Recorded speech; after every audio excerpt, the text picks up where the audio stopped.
ఉక్రెయిన్కు విదేశీ సాయం అందించొద్దని షరతు కూడా విధించారు ఆయన. పుతిన్తో 2 గంటల పాటుగా ఫోన్లో ట్రంప్ చర్చలు పెట్టారు. ఉక్రెయిన్ యుద్ధానికి ముగింపు, యూరోప్లో ఘర్షణలు నివారణకు సంబంధించిన విషయంపైన మాట్లాడుకొచ్చారు. ద్వైపాక్షిక సంబంధాల బలోపేతం వంటి అంశాలపైన కూడా చర్చించారు. ఎటకెలకి రష్యా ఉక్రెయిన్ వార్కి కొంత అమెరికా అధ్యక్షుడు ట్రంప్ తీసుకున్నటువంటి ఆ పెత్తనం వల్ల, ఆయన తీసుకున్నటువంటి ఆ నిర్ణయం వల్ల కొంత దీనికి ముగింపు పలికిందని చెప్పొచ్చు. రష్యా కొంతమేరకు ట్రంప్ వ్యాఖ్యల్ని ఏకీభవించింది. ట్రంప్ చెప్పినటువంటి మాటలకి సర్దుమణిగింది. కానీ ఒక షరతు పెట్టింది. నేను ఈ యొక్క కాల్పుల విరమణ ఒప్పందానికి సిద్ధంగా ఉన్నాను, కానీ అటు ఉక్రెయిన్కి ఏ దేశం కూడా సపోర్ట్ ఇవ్వకూడదు, ఏ దేశం కూడా సపోర్ట్ ఇవ్వకుండా చూడాల్సిన బాధ్యత మీపై ఉందంటూ కూడా షరతు విధించింది. విదేశీ సాయం అందించొద్దని కూడా చెప్పింది. పుతిన్తో 2 గంటల పాటుగా ఈ చర్చ జరిగింది. ఈ చర్చలో ట్రంప్ చర్చలు ఫలించాయి.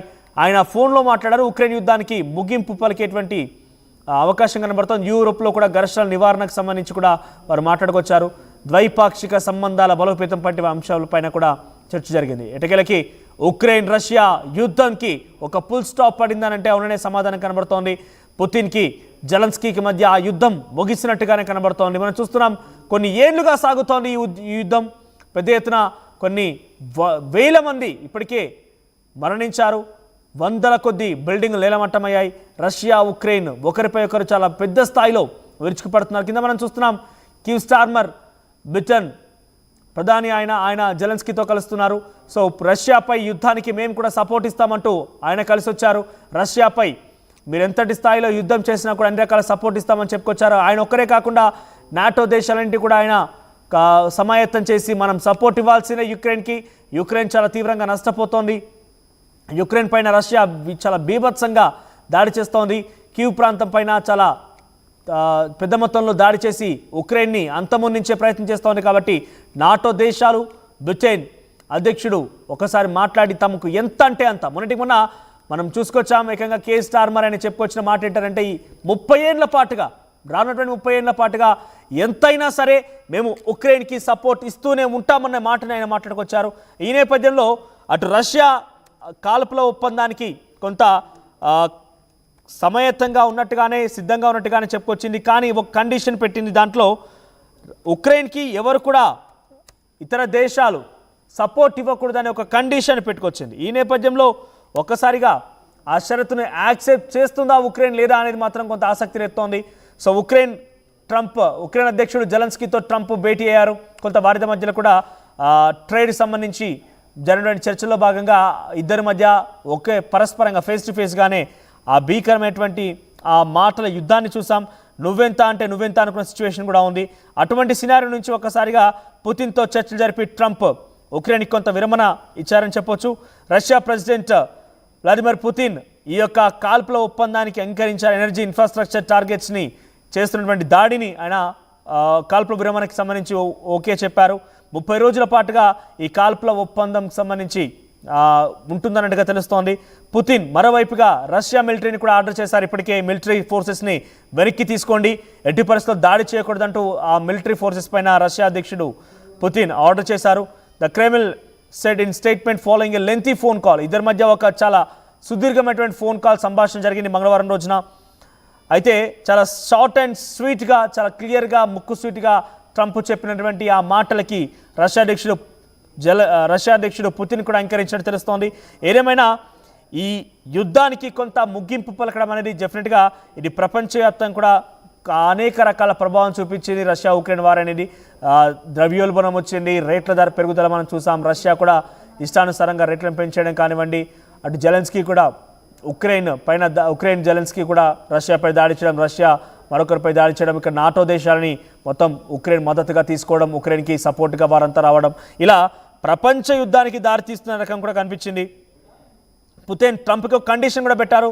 ఇప్పటికే మనం మాట్లాడుకున్నాం, ఏ ఒక్క విదేశీ దేశాలు కూడా ఉక్రెయిన్కి సపోర్ట్ ఇవ్వకూడదు. అది పొలిటికల్గా కానీ, డిప్లొమాటిక్గా కానీ, ఏ తరహాలో కూడా కంప్లీట్గా వారికి మద్దతు ఇవ్వకూడదు. ఫారెన్ మిలిటరీ వరం కనుక ఉక్రెయిన్లో ఉంటే వారు వెంటనే అక్కడ నుంచి వెనక్కి తీసుకోవాలి. ఈ ప్రొవిజన్స్ అన్నిటి కూడా యాక్సెప్ట్ చేస్తేనే నేను ఈ కాల్పుల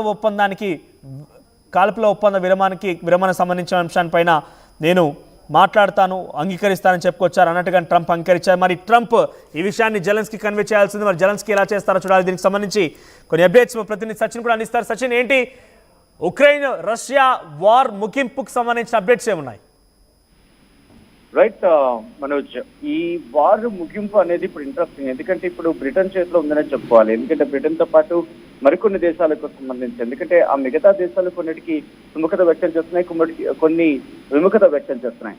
ఒకవేళ ఇప్పుడు ఆ యుక్రెయిన్ కి అవి కనుక సపోర్ట్ గా వెళ్ళకపోతే, బ్రిటన్ తో పాటు మరికొన్ని దేశాలు కనుక సపోర్ట్ గా వెళ్ళకపోతే అప్పుడు పరిణామం ఎలా ఉంటుందనేది ఇక్కడ ఫస్ట్ గా మొట్టమొదటి అయితే క్వశ్చన్. దాంతో పాటు ఇటు యుక్రెయిన్ కి సంబంధించి అమెరికా మాట వింటుందా?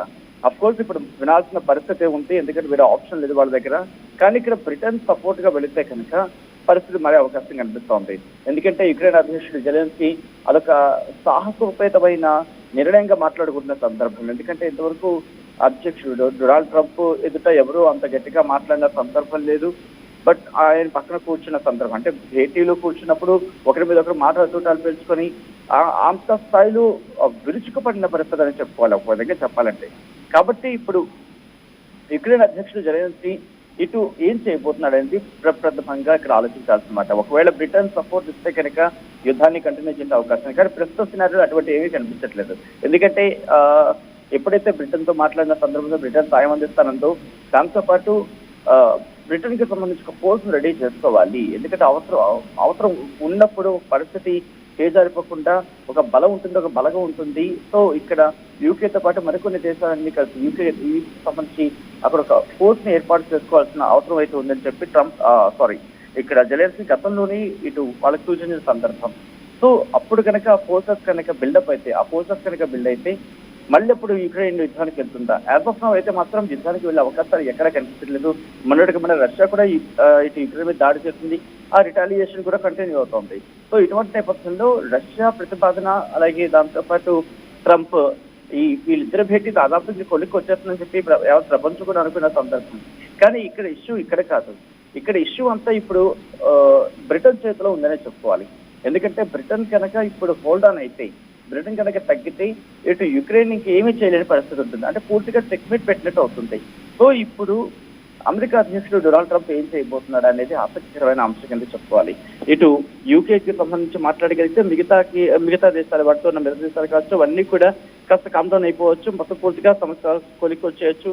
కానీ ఇప్పుడు యుక్రెయిన్ కి సంబంధించి అప్పుడు వేరే ఆప్షన్ ఉంటుంది కాబట్టి కంప్లీట్ గా ఒక బ్లాకేజ్ అనుకోవాలి. ఎస్, దారికి వచ్చే అవకాశం, అంటే డొనాల్డ్ ట్రంప్ దారిలోకి వెళ్లే అవకాశం కనిపిస్తోంది.